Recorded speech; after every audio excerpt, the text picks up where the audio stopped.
7h29 e agora vamos falar sobre o combate à tortura aqui em Sergipe. Minha gente, mudando um pouco de assunto, você sabia que desde 2016 foi aprovada a criação de um comitê de combate à tortura, mas que nunca foi criado? Haverá inclusive uma audiência pública que vai tratar sobre a implantação do comitê e do mecanismo de combate à tortura aqui em Sergipe. A audiência pública vai acontecer no dia 14 de julho e está sendo realizada pelo Ministério Público Federal aqui de Sergipe, juntamente com a OAB. Vamos falar ao vivo agora, via Skype, com a Procuradora da República, a doutora Marta Figueiredo, que está conectada com a gente, a quem saúdo com um bom dia. Agradeço a conexão aqui. E, doutora Marta, a primeira pergunta é o seguinte: esse projeto já existe desde 2016. Por que não foi colocado em prática de lá para cá? Bom dia. Bom dia a todos aqueles que nos assistem. Essa lei foi realmente aprovada, né, uma lei estadual 8.135/2016.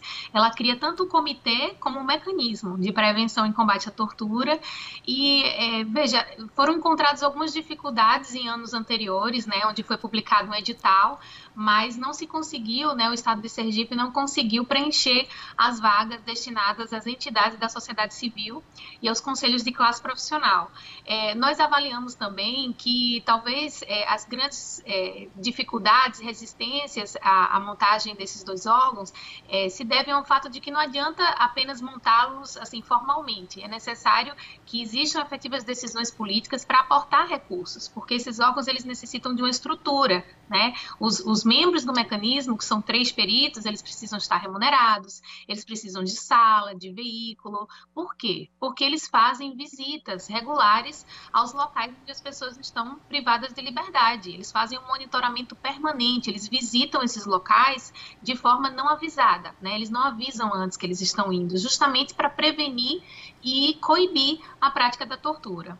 Isso é muito importante, principalmente para os adolescentes que cumprem medidas socioeducativas, que estão ali para serem socializados e não maltratados. E também é muito importante para controlar maus tratos e abusos descabidos para o restante da população que está em presídio ou em qualquer situação que precisa realmente ser respeitado, ter o seu direito respeitado, né? Exatamente. O mecanismo, sabe, ele tem uma atuação bastante ampla.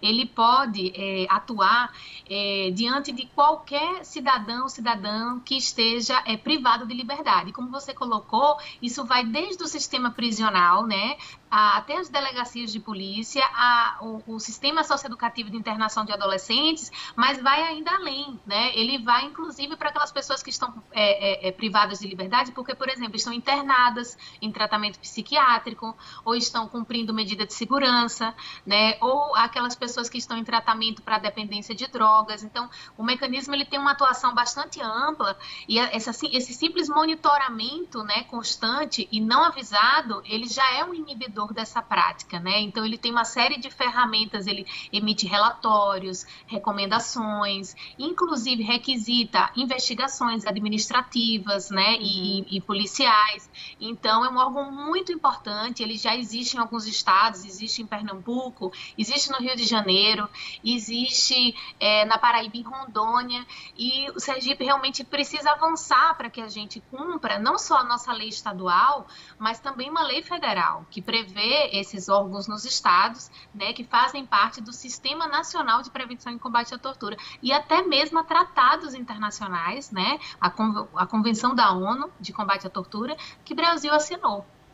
Isso é muito importante e previne, sobretudo, também o abuso da autoridade, né? A partir do momento que aquele policial está ali exercendo o trabalho dele como policial, esses mecanismos e esse comitê vai coibir justamente aquele abuso de autoridade, digamos assim. Quem pretende fazer parte desse comitê? Quem vai fazer parte dessa audiência?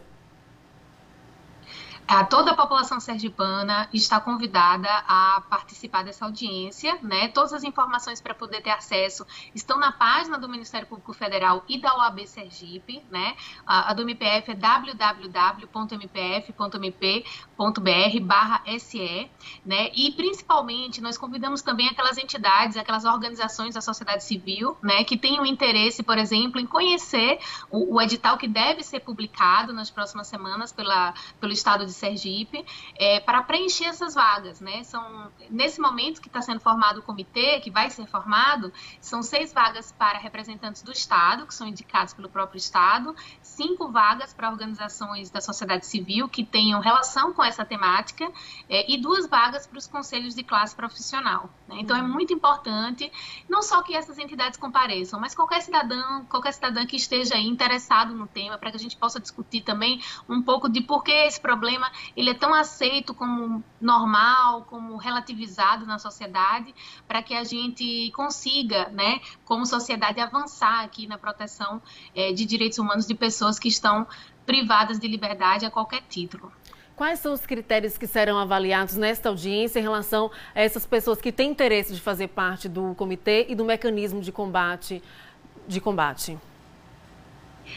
Na lei estadual, né, 8.135/2016, que é a lei que cria o nosso comitê e mecanismo aqui em Sergipe, já existem alguns requisitos, né? Essas entidades, elas têm que ter alguma relação com essa temática, não necessariamente específico, mas, por exemplo, de promoção de direitos humanos. O edital em si, Tamires, ele não foi publicado ainda pela Secretaria de Estado, né, da Inclusão e Assistência Social. Então, não tem como antecipar, né, nesse momento, quais são os requisitos. Mas a Secretaria, ela é parceira dessa audiência pública, né, ela vai participar da audiência pública e, nesse momento, ela vai explicar a todos os interessados quais são os possíveis requisitos, justamente para que essas entidades, elas têm um tempo, né, de se adequar. É importante também para as pessoas que estão interessadas saber que depois que for formado o comitê, né, esse comitê ele vai formar aquilo que eu falei antes, que é o mecanismo. O mecanismo é formado por 3 cidadãos ou cidadãs da sociedade civil, né, que também vão se submeter a um edital para que possam compor esse órgão que é o mecanismo, que é aquele órgão que vai em campo, ele faz as visitas aos locais de privação de liberdade. Então, é um tema muito, muito relevante e que nós precisamos colocar nossos olhos, nossa atenção sobre isso, né, para que a gente consiga efetivamente cumprir a legislação brasileira, né, na prevenção e no combate à tortura. Isso é muito importante. Se em 2016 o projeto de lei foi aprovado, então ele precisa realmente ser posto em prática. A nossa produção vai colocar na tela agora, o Fábio Teles, nosso editor, o número para mais informações. Lembrando, vamos reforçar a procuradora, a data da audiência. Eu vou reforçar aqui o número 98172-8299, para você que tem interesse de fazer parte desse comitê ou fazer parte até mesmo do mecanismo de combate a torturas aqui em Sergipe, que vai ser criado. Então, vou repetir o telefone, 98172-8299. De novo, 98172-8299. Vamos reforçar, então, procurador, a data dessa audiência e quem pode participar. Essa audiência pública ela vai acontecer no dia 14 de julho, agora quarta-feira, às 15 horas, né, na plataforma Zoom, de forma virtual, em razão das limitações decorrentes da pandemia.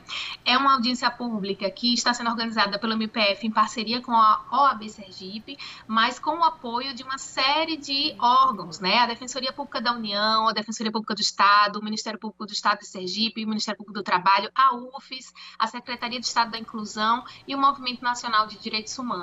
Qualquer cidadão ou cidadã pode participar da audiência pública, basta se inscrever. E como fazemos para nos inscrever? Acessamos o site do MPF Sergipe ou da OAB Sergipe. Ok, procuradora, muito obrigada pela participação, pela disponibilização dessas informações que são muito importantes para a gente e para toda a sociedade ficar a par, né? Obrigada e bom dia. Muito obrigada e bom dia.